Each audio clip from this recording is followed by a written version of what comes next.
ॐ पूर्णमदः पूर्णमिदं पूर्णात् पूर्णमुदच्यते पूर्णस्य पूर्णमादाय पूर्णमेवावशिष्यते। ॐ शान्ति शान्ति शान्ति। ॐ आप्यायन्तु ममाङ्गानि वाक्प्राणश्चक्षुः श्रोत्रमथो बलमिन्द्रियाणि च सर्वाणि सर्वं ब्रह्मोपनिषदं माहं ब्रह्म निराकुर्यात् मा ब्रह्म निराकरोद निराकरणमस्त्वनिराकरणं मे अस्तु। तदात्मनि निरतेय उपनिषत्सु धर्मासु ते मयि सन्तु। ॐ शान्ति शान्ति शान्ति। ॐ सहनाववतु सहनौ भुनक्तु सह वीर्यं करवावहै तेजस्विनावधीतमस्तु मा विद्विषावहै। ॐ शान्ति शान्ति शान्ति।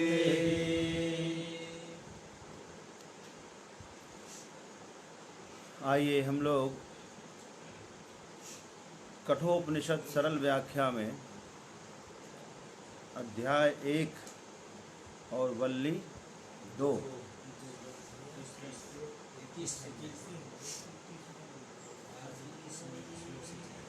श्लोक संख्या 21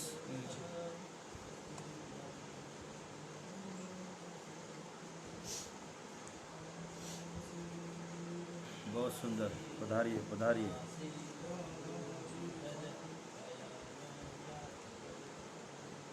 आसीनो दूरं व्रजति शयानो याति सर्वतः।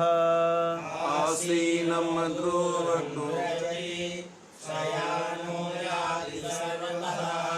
कस्तं मदामदं देवं मदन्यो ज्ञातुमर्हति।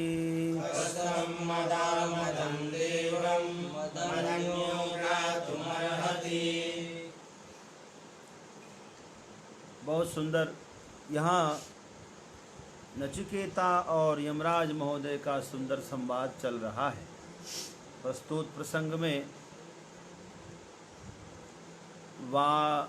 वाजस्रवस का पुत्र नचिकेता यमराज के यहाँ 3 दिन अतिथि बनने के बाद यमराज ने उनसे 3 दिन भूखे और प्यासे रहने के कारण उन्हें प्रसन्न करने हेतु 3 वरदान देने का वचन दिया है। 3 वरदान में उन्होंने प्रथम वरदान के रूप में मांगा है कि मेरे पिता मुझसे प्रसन्न हो जाए और पूर्ववत मुझसे मिलें। दूसरा वरदान के रूप में उन्होंने कर्म का विज्ञान मांगा है। अग्नि ज्ञान मतलब कर्म का विज्ञान। तीसरे वरदान के रूप में उन्होंने आत्मविज्ञान मांगा है और इसी आत्मविज्ञान के ऊपर पूरा संवाद चल रहा है। उपनिषद के अंत तक आत्मविज्ञान के संबंध में ही चर्चा होती रहेगी। अभी वर्तमान में प्रथम अध्याय का 2वीं वल्ली है। आइए इसमें देखते हैं क्या कहते हैं।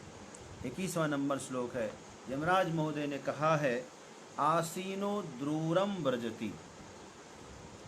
अच्छे विरुद्ध बातें हैं। यदि कोई बैठ गया तो कैसे दूर जाएगा। शास्त्र में लिखा है सुभाषित रत्न भंडागार में कि अगच्छन वैन तेयोपि पादमेकम न गच्छति। अगच्छन वैन तेयोपि पादमेकम न गच्छति। क्या मतलब हुआ इसका। अगच्छन वैन तेयोपि पादमेकम न गच्छति। अपना लिख लीजिए, ज़्यादा है। ठीक है। वैनते किसे कहते हैं। हाँ, विनिता के पुत्र गरुड़ जी। इसकी माता का नाम है विनिता, पिता का नाम है कश्यप। तो विनिता के पुत्र गरुड़ भी, गरुड़ को कहा जाता है शीघ्रगामियों में सर्वश्रेष्ठ। उतना फास्ट हेलीकॉप्टर के, हवाई जहाज के, जेट के कुछ भी नहीं चल सकता। अर्थात मन से उसकी होड़ लगी थी। किससे। मन, गरुड़ जी की होड़ लगी थी मन से। कौन जीतेगा, कौन पहले पहुंचेगा।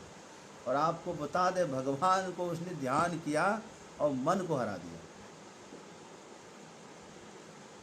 भगवान श्रीमन नारायण की शरणागति का ये चमत्कार हुआ मनोज जी कि उस गरुड़ जी ने मन को हरा दिया, मन से पहले पहुंच के दिखा दिया।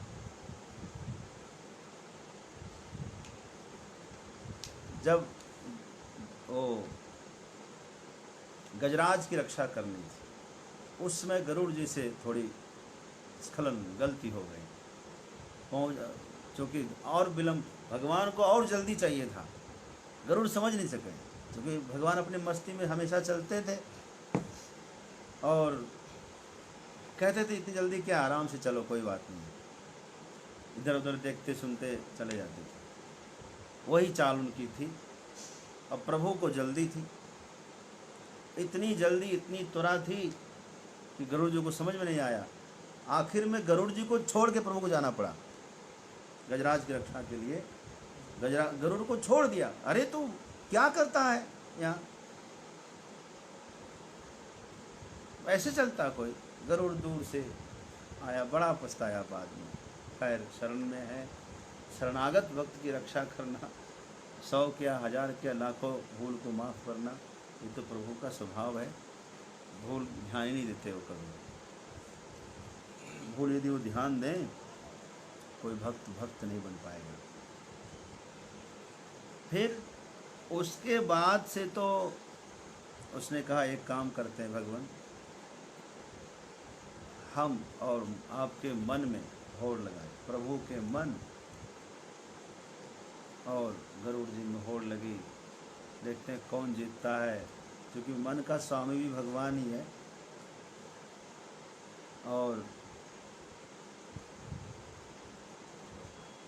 मन का स्वामी कौन है? चंद्रमा है। लेकिन ऋषिकेश तो भगवान को ही कहते हैं, इंद्रियों के स्वामी। तो मन ने सोचा भी नहीं होगा कि गरुड़ हमसे होड़ लगा रहा है, ये मन और गरुड़ में लग गई होड़। लेकिन भगवान की कृपा से मन से भी आगे निकल गया। तब से यह निश्चय हो गया कि दुनिया में यदि कोई शीघ्रगामी है तो वो है वैनते।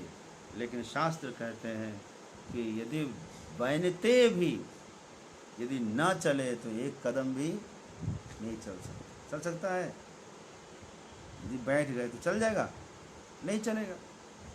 आप तो जानते हैं कछुआ और खरगोश में बात चली कि कछुआ धीरे धीरे चल रहा था, खरगोश बहुत टिम करके चला गया। सोचा कि कछुआ तो बहुत दूर है, अभी थोड़ा विश्राम कर लेते हैं, फिर बाद में एक झपटे में से पहुँच जाएंगे। और वो खरगोश विश्राम करने लगा, कछुआ धीरे धीरे आया, उसने देखा कि सोया हुआ है, तो चुपचाप चलता रहा। और जब खरगोश की नींद खुली, अरे क्या हुआ पता नहीं, देखे कहाँ तक गया। जब दौड़ कर गया, देखा वहाँ कछुआ पहले से पहुँचा हुआ। तो चलते कछुआ भी रेस को जीत लेता है। चलते छोटे जीव भी कहाँ से कहाँ पहुँच जाते हैं।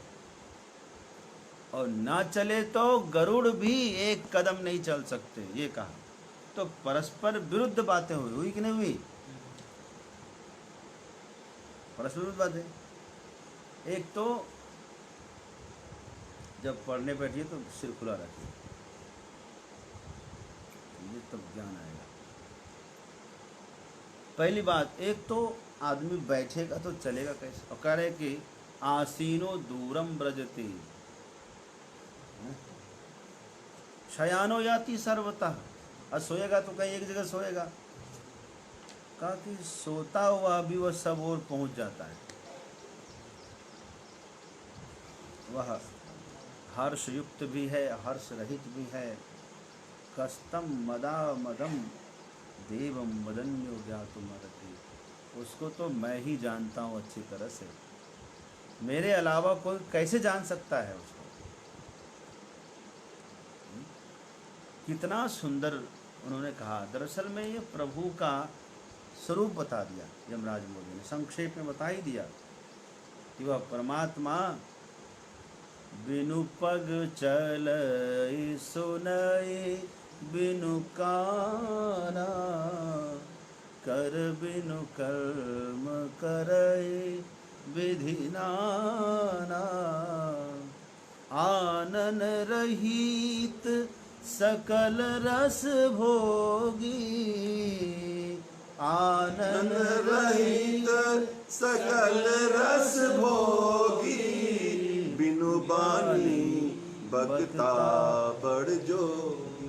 बिनु बानी बक्ता बड़ जोगी, बिनु बानी बक्ता बड़ जोगी।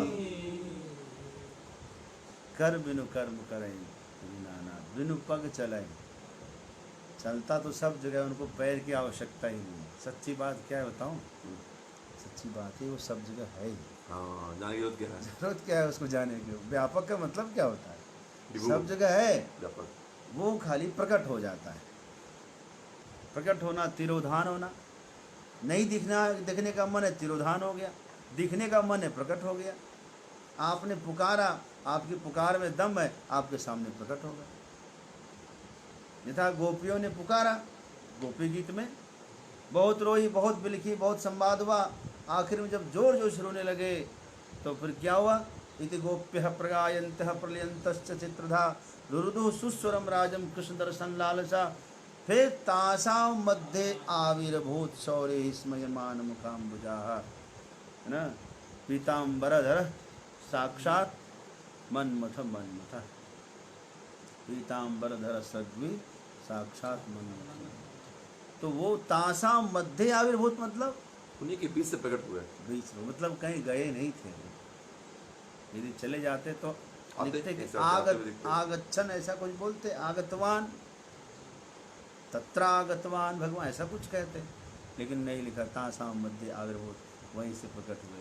यानी वो परमात्मा को कहीं आना जाना नहीं पड़ता है, इसलिए कहा बिनु पद चले। तो हमें लगता होगा कि यार यहाँ कैसे पहुँच गए। नारद जी भगवान की गृहस्थी देखने के लिए द्वारिका पहुँचे, तो जिस जिस घर में जाए वहाँ पहले से प्रभु हाजिर दिखे। अलग अलग लीला करते हुए दिखाई दी। अलग अलग महारानियों के अलग अलग भवन बने थे, जहाँ जाए वहीं पर प्रभु स्वागत कर रहे हैं। कहीं सत्संग कर रहे हैं, कहीं कुछ कर रहे हैं, कोई सेवा कर रहे हैं। तो बिनु पग चले सो, इस परमात्मा का जो स्वरूप है ना, ऐसा ही है। आसीनो दूरम व्रजति शयानो याति सर्वतः। वह सोता है क्षीर सागर में, लेकिन सब जगह पहुंचा हुआ है। ऐसा लगता है रोम रोम में वह रमन कर रहा है।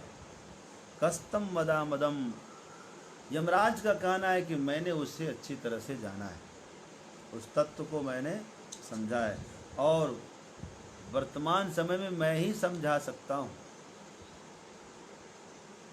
ये एहसास पहले से ही हो गया था नचिकेता को, और तभी उन्होंने कहा था कि आपके समान वक्ता भला हमें कौन मिलेगा, है ना?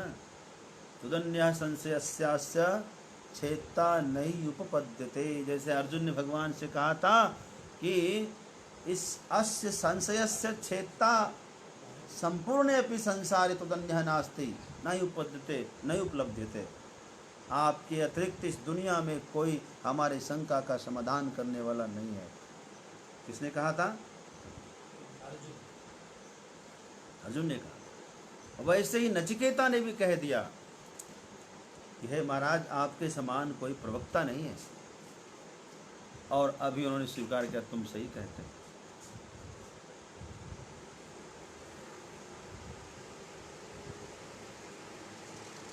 अच्छा, दूसरी बात अब देखते हैं।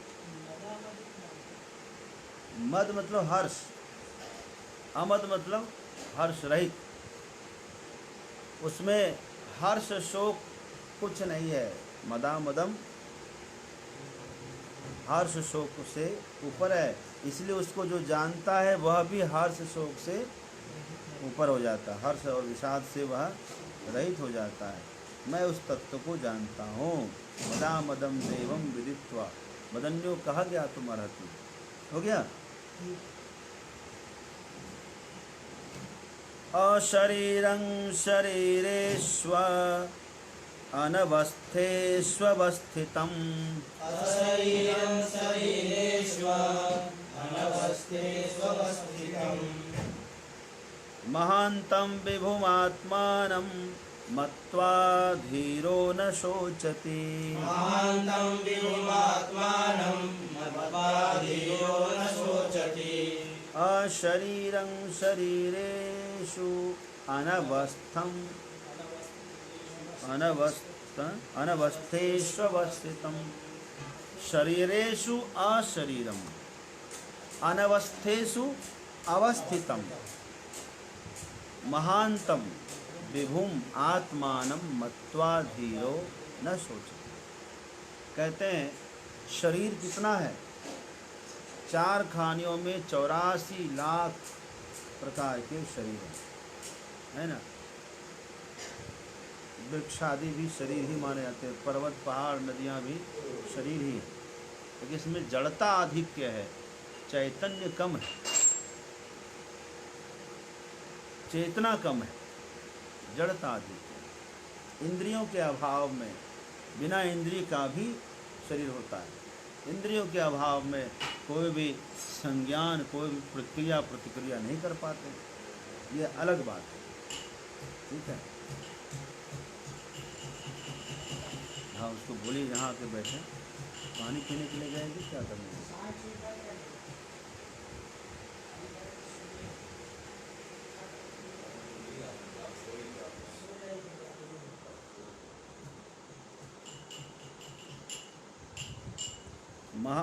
अशरीरम शरीरेषु।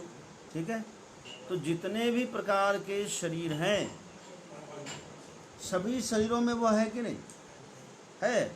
ईश्वर सर्वभूतानां हृदय से अर्जुन तिष्ठति ब्राह्मण सर्वभूतानि यंत्रारूढ़ानि माया। समस्त शरीरों में वह है, किंतु उनका अपना कोई शरीर ही नहीं है। सभी शरीरों में है विद्यमान, परंतु उनका अपना कोई खुद का शरीर ही नहीं है। और अनवस्थेषु अवस्थितम, जो अनित्य संसार है तो क्या उसमें वह नहीं है? अनित्य में, संसार में जो चंचलायमान जगत है उसमें भी है, लेकिन अनित्य जगत में अनित्य की तरह है क्या? अनित्य में नित्य है। वह जगत अनित्य है, लेकिन अनित्य में वह भी स्थिर है। जो कूटेषु तिष्ठति इति कूटस्थ। कूट मतलब माया, कूट मतलब झूठ। समस्त झूठ में जो सत्य की तरह है, समस्त चलायमान में जो अचल की तरह है। बताया था जैसे हजारों झूठ पर झूठबाजी और प्रतिवादी करता रहता है, उसमें जो जज होता है वह सत्य पर कायम रहता है ना। माया में माया आती रहेगी जाती रहेगी, लेकिन मायापति ठीक है। महानतम विभुम आत्मानम, जो महान है, क्या है वो? महान, महंतो महांतः, महांतम महांतो महतः, महता महभ्याम महती, इस तरह से महतः महभ्याम महता महतो महता महती महतो महत्सु। तो ये महान शब्द है। आत्मा सबसे महान है, उससे अधिक महान कोई भी नहीं हो सकता। ठीक है, वह विभु है। विभु किसे कहते हैं? विभु क्या लक्षण है? सर्वमूर्त द्रव्य संयोगित्वम विभुत्वम। विभु उसको कहते हैं जो सभी मूर्त द्रव्यों के साथ संबंध रखता है। जिसका संबंध सबसे होता है उसको ही विभु कहते हैं। ये नहीं कि अमुक से संबंध है, अमुक संबंध नहीं है। विभु परमात्मा है, सबसे उसका संबंध है। विभु सूर्य है, उसका संबंध सूर्य से सबसे है, लेकिन बहुत ऐसे चीज़ें जो छाया में पड़ा है उसके साथ सूर्य का संबंध नहीं है, इसलिए सूर्य को विभु नहीं कहा। आकाश को विभु कहा। आकाश सब जगह है कि नहीं? कोई ऐसी जगह बताओ जहाँ आकाश ना हो? ऐसी जगह है जहाँ वायु नहीं है, ऐसी जगह है जहाँ अग्नि नहीं है, ऐसी जगह है जहाँ पृथ्वी नहीं है, ऐसी जगह भी है जहाँ जल नहीं है, परंतु ऐसी कोई जगह नहीं जहाँ आकाश नहीं है, इसलिए आकाश को विभु कहा। इसी प्रकार काल को विभु कहा। दिशा को विभू कहा, हैं? आत्मा को विभू कहा। विभू कितने हैं? पानी के अंदर भी विभू है। आकाश काल दीप आत्मा, मन 5 हुआ ना। मन विभू नहीं है। आकाश काल दीप 4 ही ना, 4 हुआ। आकाश काल दीप आत्मा, ये 4 विभू पदार्थ है, याद रखिएगा। विभू पदार्थ 4 है, क्योंकि इनका सभी मूर्त द्रव्यों के साथ संबंध होता है, इसलिए इसको विभू कहते हैं। मूर्त द्रव्य कौन कौन है, जरा ध्यान से सुनना, कोई कठिन हम नहीं पढ़ा रहे। मूर्त द्रव्य किसे कहते हैं? जिसमें क्रिया होती हो, जिसमें वेग होता है ना, अथवा जो अपकृष्ट परिमाण वाला है, अपेक्षाकृत परिमाण वाला है, उसको कहते हैं मूर्त। अपकर्षण आश्रय प्रमाणवत्वम परिमाणवत्वम मूर्तत्वम। अपकर्षण आश्रय परिमाणवत्वम मूर्तत्वम, अथवा अपकृष्ट परिमाणवत्वम, जो अपेक्षाकृत बड़ा छोटा परिमाण वाला। जैसे ये किताब है, इसकी अपेक्षा मानस पीयूष रख देंगे तो महत हो जाएगा, ये लघु हो जाएगा। तो ये अपेक्षाकृत महत है, इससे छोटा ला देंगे तो ये महत हो जाएगा, उस सामने में हो जाएगा नहीं। तो यह जो है, कोई भी पदार्थ जो छोटा बड़ा हो सकता है अपेक्षाकृत, उसको मूर्त कहते हैं। वो कौन कौन है? वह है पृथ्वी, वह है जल, वह है तेज, वह है वायु, और वह है मन। मन में भी छोटा बड़ा का भाव है, तो वो बहुत छोटा, लेकिन तो उनका मन बड़ा उदार है। आपका मन बड़ा कलुषित है, बड़ा तुच्छ है। आपका मन बड़ा सूक्ष्म है, आपका मन बड़ा मोटा है। मोटा मन समझते हैं, जल्दी कुछ धारण न कर सके बुद्धि। कुछ भी बताओ तो गहराई में जाता नहीं, कुछ और ही समझता है। इसको कहते हैं कि मन मोटाव हो गया। मन मोटा हो गया, मन मोटाव चल रहा है। कितना प्रयोग होता है। तो महानतम विभु जो आत्मा है, जो परमात्मा है, वो विभु है। ऐसे आत्मानम, जो महान है, जो विभु है, जो समस्त शरीरों में भी रहते हुए भी उसका कोई अपना शरीर नहीं है, सभी अवस्थाओं में रहते हुए भी वह व्यवस्थित है, उस आत्मा को जान करके धीरो न शोचति। जो धीर है, जो धैर्यवान है, वह कभी चिंता नहीं करता। तो चिंता से मुक्त होने के लिए उस आत्मा को जानना चाहिए कि नहीं जानना चाहिए? बोलिए, जानना चाहिए ना सबको। लेकिन जो नहीं जानना चाहते उसका क्या करें? आइए, जानना चाहिए, सबको जानना चाहिए। तो एक बात, मत्वा मतलब जानकर, विज्ञायत्रता अयम अहम इति धीरो धीमान न सोचती। ठीक है, अयम अहम, वह आत्मा मैं ही हूँ, ऐसा जानने के बाद वह जो विभु है, जो महान है, जो शरीरों में भी अशरीर है, जो सब अवस्थाओं में भी व्यवस्थित है, वह तो मैं ही हूँ। जब मैं व्यवस्थित हूँ तो मैं विचलित क्यों हो रहा हूँ? जब मैं शरीर नहीं हूँ तो मैं शरीर क्यों मान रहा हूँ अपने को? जब मैं विभु हूँ तो लघु क्यों मान रहा हूँ अपने को? जब मैं सर्वज्ञ, जब मैं सर्वशक्तिमान हूँ, हमारी ऊर्जा सर्वशक्ति संपन्न है, तो मैं अपने को अल्प शक्तिमान क्यों मानता हूँ?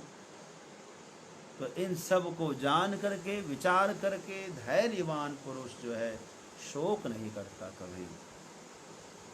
तो अब प्रश्न होता है, क्या उस आत्मा को जानने के लिए कोई उपाय? सभी जानना चाहते हैं कि नहीं? जानना चाहते हैं तो उस आत्मा को जानने के लिए उपाय क्या है? बड़ी बात है। क्या उस आत्मा को केवल सुनने से या केवल प्रवचन देने से जाना जा सकता है? अपनी मेधा शक्ति से जाना सकता है? कैसे जानेंगे? तो अब कह रहे, देखिए, नायमात्मा प्रवचनेन लभ्यो न मेधया न बहुना श्रुतेन। प्रवचनेन लभ्यो न मेधया न बहुना श्रुतेन। यमैवैष वृणुते तेन लभ्यस्तस्यैष आत्मा विवृणुते तनुं स्वाम्।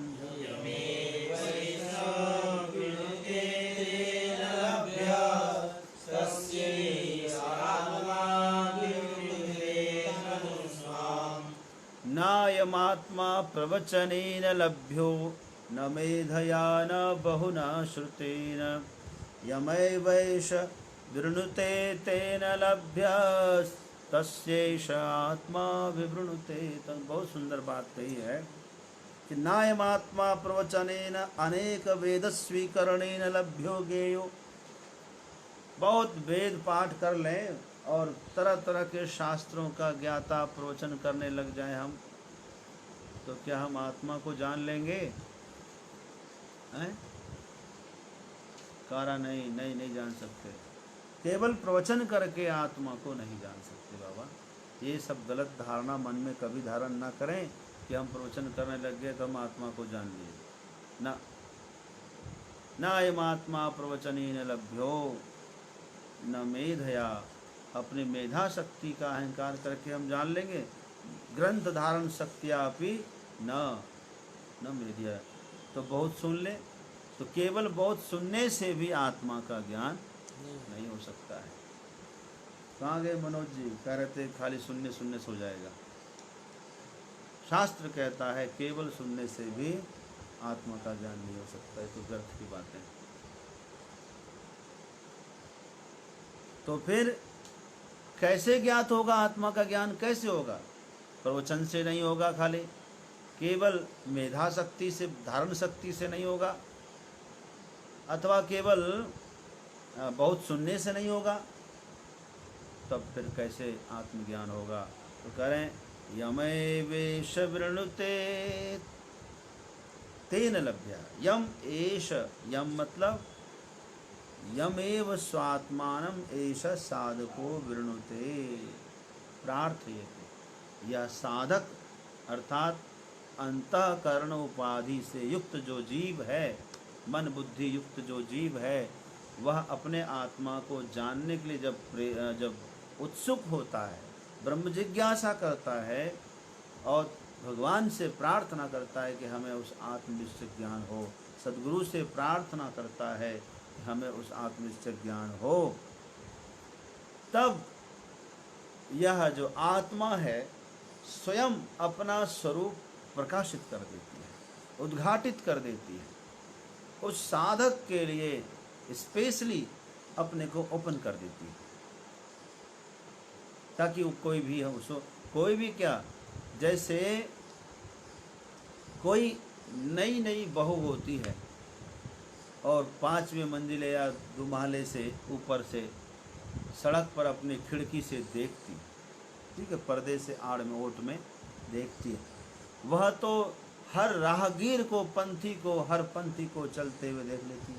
कौन आ रहा है चौराहे पे, कौन जा रहा है, कौन बैठा है, कौन बात कर रहा है, क्या पहना है, कैसा पहना है, टोपी लगाया है कि छत्र लगाया, वो सब जानती। उसको कौन देखता? उसको कौन देखेगा? जिसको वो चाहेगी कि हमें देख ले, वह देख ले। क्यों? उसके लिए अपने मुखार बिंद से वो पर्दा हटा लेगी। उस समय, जिस समय उसको अपने प्रेमी को दिखाना होगा, तो क्या करेगी वह? अपना पर्दा हटा लेगी। देखो मैं यहाँ हूँ, मैं ऐसी हूँ, मैंने ये कपड़ा पहन रखा है, मैंने ये श्रृंगार कर रखा है। उसके लिए, किसके लिए? प्रेमी के लिए। तो जिसको वो चाहे उसको अपने को दिखा सकती है, और उनके न चाहने से कोई उनको देख सकता है? नहीं देख सकता। ठीक, एक तो एग्जाम्पल दिया हमने संसार का। ठीक ऐसे ही उस परम तत्व का दर्शन वही कर सकता है जिसको वो दर्शन कराना चाहे। सोई जाने जेहि देहु जनाई, जानत तुम ही होई जाई। सोई जाने जेहि देहु जनाई, जानत तुम ही। और उसको वही जान सकता है जिसको वो जनाना चाहे, वह यदि ना चाहे तो कोई उसको जान नहीं सकता। इसीलिए कहा कि यमे वेश वृणुते तेन लभ्य, यम एव एष, है ना, साधक, जिसको वरण करना चाहता है साधक, जिसके लिए प्रार्थना करता है, तेनैव आत्मना वरित्रा स्वयं आत्मा लभ्यो, उसी साधक के द्वारा अपनी आत्मा का लाभ होगा। ठीक है, जब साधक स्वयं चाहेगा कि मुझे आत्मज्ञान हो, प्रार्थना करेगा, बारंबार उसके लिए यत्न करेगा, भजन करेगा। इसका मतलब श्रवण करना, प्रवचन करना ये सब व्यर्थ है? बोले व्यर्थ नहीं है, लेकिन कोई केवल इसके भरोसे ना रहे कि केवल श्रवण करने से ही हो जाएगा, कोई केवल प्रवचन करते करते ही मुक्त हो जाएगा, ऐसा मत सोच लेना कभी। तो ये सब उसमें उपाय है, माध्यम है। आपको श्रवण करना पड़ेगा, आपको मनन करना पड़ेगा, आपको निधिध्यासन करना पड़ेगा, सुनना भी पड़ेगा और मनन करना, निश्चय भी करना पड़ेगा, और उचित जो भजन है भजन भी करना पड़ेगा। यमेवेश साधक वृणुते लभ्य निष्कामस्य आत्मानम् एव प्रार्थयतः आत्मैवात्मा लभ्य। आत्मा से ही आत्मा को लाभ कर सकते हैं, यानी स्वयं से ही आत्मा के द्वारा ही परमात्मा का ज्ञान होता है, किसी इंद्रियों से परमात्मा का ज्ञान नहीं होता है।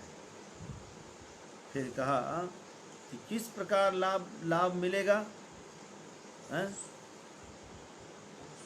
आत्मकामी साधक के प्रति यह बताएं कि आत्मकामी जो आत्मा की कामना करता है, आत्मज्ञान चाहता है, वह किस तरह से अपने पारमार्थिक स्वरूप अर्थात यथार्थ स्वरूप को जानेगा, है ना, किस तरह से प्रकाशित करेगा।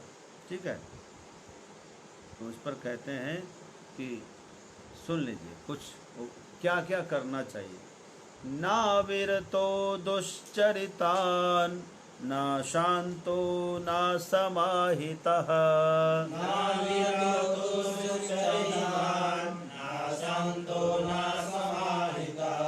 न शान्तमानसो वापि प्रज्ञानेनैनमाप्नुयात्।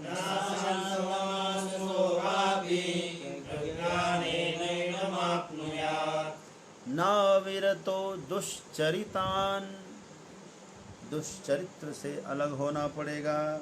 पाप कर, दुश्चरित्र क्या है? पाप। जब तक पाप करते रहेंगे तब तक आत्मा में स्थित कैसे हो सकते हैं, तब तक अपने अध्यात्म ज्ञान को कैसे जान सकते हैं।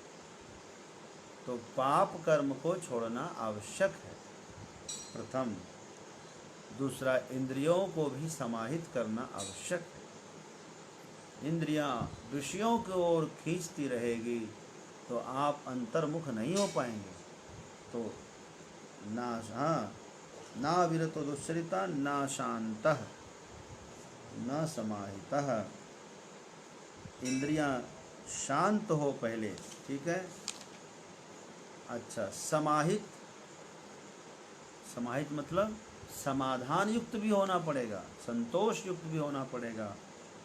और ना शांत मानसः, मन को भी शांत करना पड़ेगा। मन शांत कब होता है? जब यह भाव होना चाहिए कि है क्या, ना शांतो है ना, अशांतो कहाँ है? ना शांतो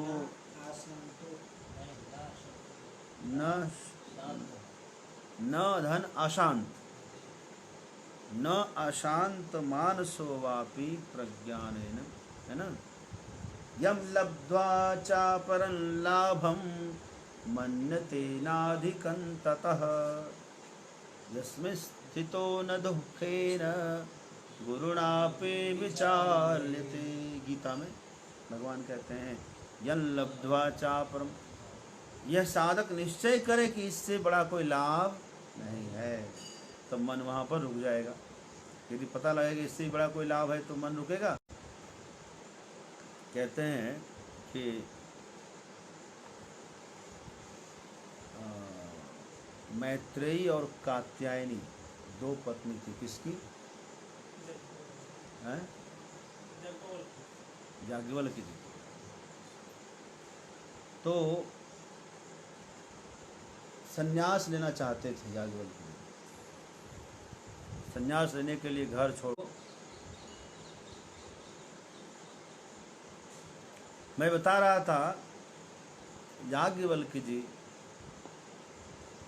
संन्यास लेना चाहते थे, तो उनकी दो पत्नियां थी, मैत्रेयी और कात्यायनी। दोनों को बुलाया और प्रेम से बैठाकर समझाया कि देखो आप सब बड़े प्रवीण हैं, बहुत समझदार हैं और बहुत अवस्था भी हो गई है, बच्चे भी बड़े बड़े हो गए, बहुएं आ गई है घर में, पोते पोतियां भी हो गए, तो अब मेरी इच्छा संन्यास लेने की है। जाने से पहले मैं आप लोगों को अपनी संपत्ति बराबर बराबर बांट के देना चाहता हूँ। जो कुछ भी हमारे पास जिम्मेदारियां हैं वो भी आप लोग बराबर बराबर बांट लें। ज़मीन है, घर है और जिम्मेदारियां भी है, एक एक दायित्व तो जो है, गाय है, जो भी है सबको बांट लें और प्रसन्नतापूर्वक मुझे जाने की अनुमति दें। अब मैं वन में जा कर के संन्यास ले लूँगा। तो उसमें जो कात्यायनी थी उसको घर कार्य में बहुत अच्छा लगता था, कुशल गृहिणी थी, जो है व्यवहार उसको बहुत आता था, सबसे लेना देना व्यवहार करना तमाम तरह की चीज़ें खूब प्रवीण थी, समझदार थी, वो चुप रही। लेकिन जो दूसरी थी उसका नाम था मैत्रेयी। वो कहने लगी, छांदोग्य उपनिषद का यह प्रसंग है। तो मैत्रेयी कहती है कि एक बात हमको बताइए कि समाज में ये देखा जाता है कि कोई भी व्यक्ति छोटा सा छोटा पद नहीं छोड़ता, छोटी से छोटी वस्तु का त्याग नहीं करता जब तक उसे बड़ी वस्तु ना मिल जाए। क्यों? कोई आदमी 10,000 का पगार पा रहा है, वो 10,000 की नौकरी तब तक नहीं छोड़ेगा जब तक उसे 12,000 की नौकरी नहीं मिले। 12,000 पगार पाने वाला वह नौकरी तब तक नहीं छोड़े जब तक उसको 15,000 या 20,000 की नौकरी ना मिल जाए। पता लगा 20,000 की नौकरी कर रहा है, उसके बाद उसको छोड़ने पर 10,000 की नौकरी करनी पड़ेगी, तो छोड़ेगा? वहाँ नहीं छोड़ेगा। तो हमारे समझ में नहीं आ रहा है कि लोग जिसको प्राप्त करना चाहते हैं, पुत्र, बढ़िया बढ़िया पुत्र है आपके पास, पत्नियां, हम दो दो पत्नियां आपके पास, दोनों ही सुंदर है और सुशील भी, आपकी आज्ञाकारिणी भी है, सेवा भी आपकी होती है, पोते पोतियां, जिसके लिए लोग बहुत भगवान से, देवताओं से प्रार्थना करते हैं कि हमारा परिवार सुखी हो, हमारे बाल गोपाल सब सुखी हो, पुत्र कामयाब हो, वो सब आपके पास है, पुत्र विद्वान भी है, अब धन परिवार भी है, यजमानी भी है, कोई कमी नहीं है, तो आप इस सब को छोड़कर क्यों जाना चाहते हैं? क्या इससे बड़ी कोई नौकरी है? क्या इससे कोई बड़ा धन या खजाना हाथ लगने वाला है? और हमको विश्वास है कि आप यदि ऐसा करना चाहते हैं तो नो डाउट यहाँ कोई इससे बेहतर आपको मिलने वाला है, तभी आप जा रहे हैं। हाँ, ऐसा नहीं है कि आपकी समझदारी पर हमको संदेह है। तो वो क्या है जिसके लिए आप हम सबको छोड़ करके जाए? ये इतनी बड़ी संपत्ति को आप, या तो आप कुछ संपत्ति अपने हिस्से का लेके जाते, कुछ लोग ऐसा भी करते हैं कि बेटो तुम अपना ले लो, उसको अपना दे दिया, पत्नी को भी इतना दे दिया, अपने बुढ़ापे खर्चे के लिए भी रख लिया। लेकिन आप तो सब कुछ छोड़ के जाना चाहते हैं, अपने जीवन गुजारा के लिए भी आप कुछ रख के लेकर नहीं जा रहे हैं। आखिर वो क्या है, आपको क्या मिलने वाला है, वो कौन सा सुख मिलने वाला है, कितना बड़ा धन है, मुझे बताइए। समझा गई बात कि नहीं? तो तब उन्होंने कहा कि मैं तुम्हें बहुत बढ़िया रहस्य बताऊंगा, वो आपको छांदोग्य उपनिषद में ही हम बताएंगे, अच्छा रहेगा। बड़ा ही आकर्षक प्रसंग है वो, वही बताएंगे। आत्मा का दर्शन करना चाहिए, वो तत्व है आत्मा, उसी का मनन करिए, उसी का श्रवण करिए, उसी का अनुभव करिए, तो निध्यासन करिए, उसी का जो है वही तत्व सबसे बड़ा है ना, जानने योग्य तत्व है। ना विरतो दुश्चरितान, जब तक पाप कर्म से अलग नहीं होंगे, ना शांतमा, जब तक इंद्रियों को संयमित नहीं करेंगे, जब तक अपने मन को संयमित नहीं करेंगे, तब तक जो है हम उसे आत्मज्ञान द्वारा प्राप्त नहीं कर सकते।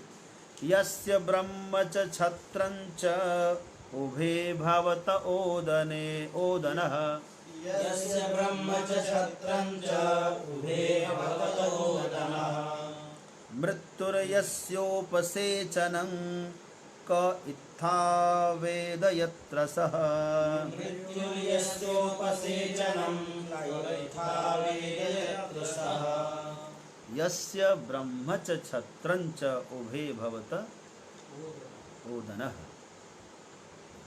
कहते हैं उस परम तत्व परमात्मा के बारे में, वह ईश्वर के बारे में, वह क्या है, ब्रह्म क्या है?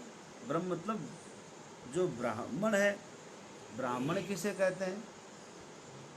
जो सब कुछ का ज्ञाता है ना, जो सब कुछ का, समस्त वेद का स्वीकार वेद को जानता है ना, जो है यस्य आत्मनो ब्रह्म क्षत्रे अर्थात सर्वधर्म विधारके अपि सर्वत्राणभूते भे। ब्राह्मण के लिए यहाँ पर कहा कि सर्वधर्म विधारके, जो समस्त धर्म को धारण करता है, धर्म की रक्षा ब्राह्मण करता है। ब्राह्मण हो धार्मिक ना हो, ये नहीं हो सकता। वह धार्मिक होता है तन मन से, सब प्रकार से, संस्कार में उनको धर्म बसा हुआ। अधार्मिक है वो धर्म ब्राह्मण नहीं। तो धर्म में जीवन जीना उसका प्रथम कर्तव्य होता है कि नहीं?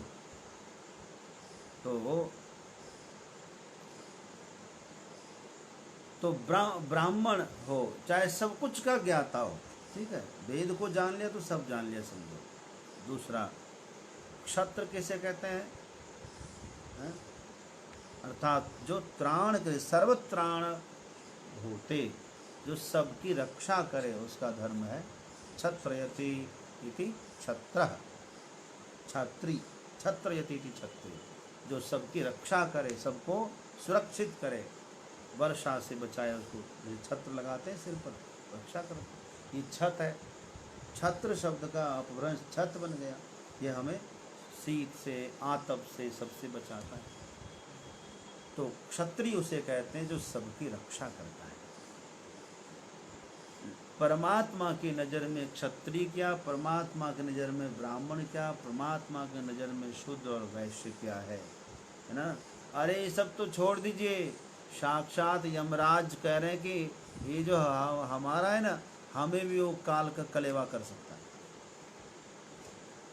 ठीक है, कहते हैं ब्रह्म च छत्रं च भात की तरह है, उभे भवतः ओदनः। अच्छा, सर्वहरोपि मृत्युर्यस्योपसेचनम्।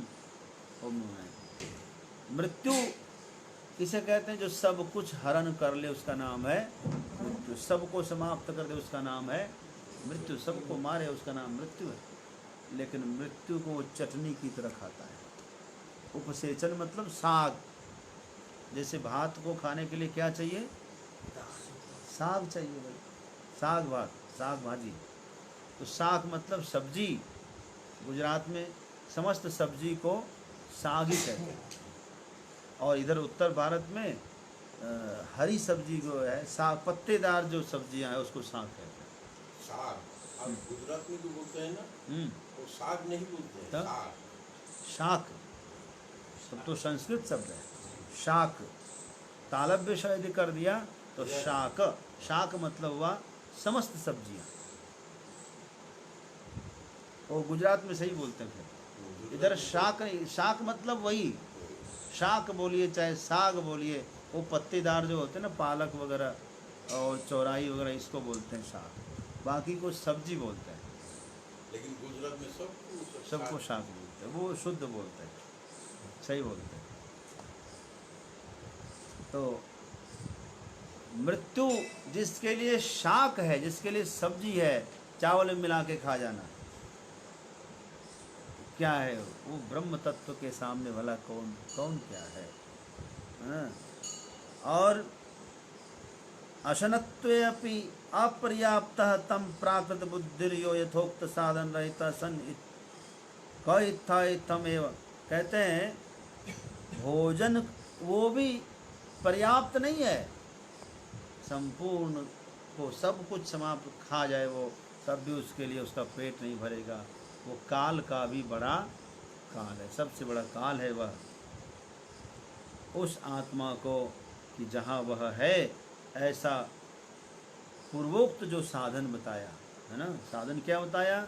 मन को शांत करना, और शरीरों में भी अपने को अशरीर समझना, शरीर से पृथक समझना, इंद्रियों को शांत करना, श्रवण मनन करना, निधिध्यासन करना। इन साधनों के बिना भला साधारण मनुष्य कैसे जान सकता है? सोचिए, नहीं जान सकता। अभी आदमी मर रहा है कोरोना वायरस में, पता ही लग रहा है कि मर कैसे रहा है। आखिर बीमारी तो हो रही है, बुखार बीमारी दिख रहा है, जुकाम बीमारी दिख रहा है उसको, खांसी, अब मर जा रहा है, दवाई भी दे रहा है, तब भी असली दवाई क्या है पता ही नहीं चला उसको, है? तो मनुष्य ये नहीं पहचान पाया तो काल का भी काल उसको क्या पहचानेगा साधारण बुद्धि से। बहुत सुंदर मेरे ख्याल से हो गया। इस प्रकार जो है प्रथम अध्याय का द्वितीय वल्ली भी पूरी होती है यहाँ, और विश्राम लेते हैं सबको, सभी को बहुत बहुत साधुवाद। कल जिनसे बातचीत नहीं हो पाई उनके लिए आज गुरु पूर्णिमा की आपको बधाई देते हैं। बहुत सारे साधकों ने कल लाभ लिया था। वीडियो कॉन्फ्रेंस भी किया हमने, तो उसमें एक दिन पहले हम लोग को सेटिंग करनी चाहिए थी। और सेटिंग करने से ये लाभ होता कि सब लोग बढ़िया से बातचीत कर सकते थे, एक एक करके अनम्यूट करते और एक व्यक्ति बात करते, एक एक करके बारी बारी से सबको लाभ मिलता। और उसमें बहुत सारे लोग जुड़ नहीं पाए, समझे, प्रयास कर रहे थे घंटों, लेकिन वो जुड़ नहीं पा रहे थे। तो इसके लिए अब हम, जैसे कोई त्यौहार आता है, श्रावण पूर्णिमा है, नवरात्रि में तो गुरु जी का जो शताब्दी महोत्सव है, उस सब बहुत से लोग फ़ोन पर ही फ़ोन करे जा रहे थे उसी समय में। कुछ लोगों ने तो सुबह से फ़ोन करके गुरु जी को जो है थका दिया, गुरु जी थक गए, विश्रांत हो गए हैं। रात को 12 बजे तक फ़ोन करते रहे, मैं भी थक गया था फ़ोन सुन करके। सबको उसमें बढ़िया से नहीं कर पाए। अच्छा, उसमें थे वो भी दोबारा फ़ोन किए, उनको संतुष्टि नहीं मिली। लेकिन आगे से हम लोग क्या करेंगे, एक दिन पहले ट्रायल करेंगे और फिर अगले दिन टाइम फिक्स करके सब लोग ज्वाइन करेंगे। सत्संग का भी गुरु जी सत्संग बहुत अच्छा करते हैं, आपको बता दें। तो 5 मिनट 10 अभी भी देखिए लोग बार बार फ़ोन कर रहे हैं। तो आप सबको बहुत बहुत बधाई। मैं एक बार नाम जरूर लूँगा सबका, क्योंकि हमारी एक बहन है नेपाल में, काठमांडू में, आज शायद जुड़ी नहीं है, वो कह रही थी कि आप ज़रूर बताया करिए। पवन बाबा हैं ऋषिकेश से, आपको जय गुरुदेव। जगदीश भाई चावड़ा जी, आप गांधीनगर से हैं, आपको ओम नमो नारायण है। और जुड़ी है सुलोचना बाई हमारी, सुलोचना अग्रवाल काठमांडू से, आपको ओम नमो नारायण है। और मालती माता जी हैं पटना से, आपको भी ओम नमो नारायण है। भरत यादव जी अभी शायद गाजीपुर में ही हैं, आपको ओम नमो नारायण है। और अभिषेक बगड़िया जी, आप आसनसोल से, आपको ओम नमो नारायण है। और राम प्रसाद दास जी वृंदावन से आपको बहुत बहुत राधे राधे। सौरभ अग्रवाल जी, आप कहाँ से मुझे ध्यान नहीं है। ओम नमो नारायण, आपको बहुत बहुत साधुवाद। और उर्मिला माता जी, उर्मिला रानी, आप सुनाम पंजाब से, आपको ओम नमो नारायण। और बहुत सुंदर राजेंद्र कुमार गोयल जी भी, आप भी सुनाम से हैं, आपको भी ओम नमो नारायण। विपिन उनियाल जी को नमो नारायण। और ऋतु शर्मा, ऋतु श्री जी वशिष्ठ, बहुत अच्छा भजन गाती हैं और कथा भी करती हैं, आपको ओम नमो नारायण। बीते गुरु पूर्णिमा की बधाई आपको। आदरणीय पवन चोपड़ा जी लुधियाना से, आपको भी ओम नमो नारायण है। आजकल पवन चोपड़ा जी आप लेट से आते हैं, पहले आप सबसे ऊपर रहते थे। धर्मानंद दास जी ऋषिकेश से, आपको भी ओम नमो नारायण है। सोमेश पाल जी, गोपुत्र सोमेश जी भोपाल से, आपको ओम नमो नारायण है। और अश्विन सिंह चावड़ा जी बिलोदरा गुजरात से हैं, आपको रोज़ आप इसका लाभ ले सकते हैं प्रातःकाल। उपनिषद प्योर ज्ञान, इसमें कोई मिलावट नहीं, कोई कुछ नहीं, कोई माया डाबरीवाल, मायाबाई हमारी पटना से हैं, आपको ओम नमो नारायण है। और अलकाबेन प्रजापति हमारी कलोल गुजरात से हैं, आपको ओम नमो नारायण है। और नंदन पूर्णिया जी को भी ओम नमो नारायण है। जय गुरुदेव। मनीष उपाध्याय जी देख रहे हैं अपने वाराणसी से, आपको भी ओम नमो नारायण है। दीपेश शर्मा जी, आपको भी ओम नमो नारायण है, हैदराबाद से हैं आप। रमेश दास जी महाराज भोपाल से, आपको भी ओम नमो नारायण है। योगेंद्र पांडे जी बहुत सुंदर तबला बजाते हैं, मन प्रसन्न कर देते हैं, आपको भी ओम नमो नारायण है। और लवलेश मिश्रा जी, बहुत सुंदर, बड़े दिन के बाद आप देखें, आपको बीते हुए गुरु पूर्णिमा की बहुत बहुत बधाई। कभी समय मिले तो पधारिए।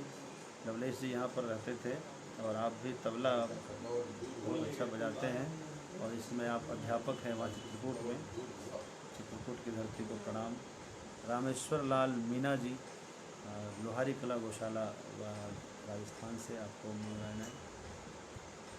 और नंदन पूर्णिया जी हो गए। स्वामी किशोरानंद जी झारखंड से हैं, आपको ओम नमो नारायण है, बहुत बहुत साधुवाद, गुरु पूर्णिमा का प्रणाम। और पंखुड़ी कृष्णा जी भोपाल से, आपको ओम नमो नारायण है। और इस प्रकार जो है सबको सबका नाम ले लिया है, और जो इसका नाम नहीं ले पाया उनको भी ओम नमो नारायण है। फिर कल बात।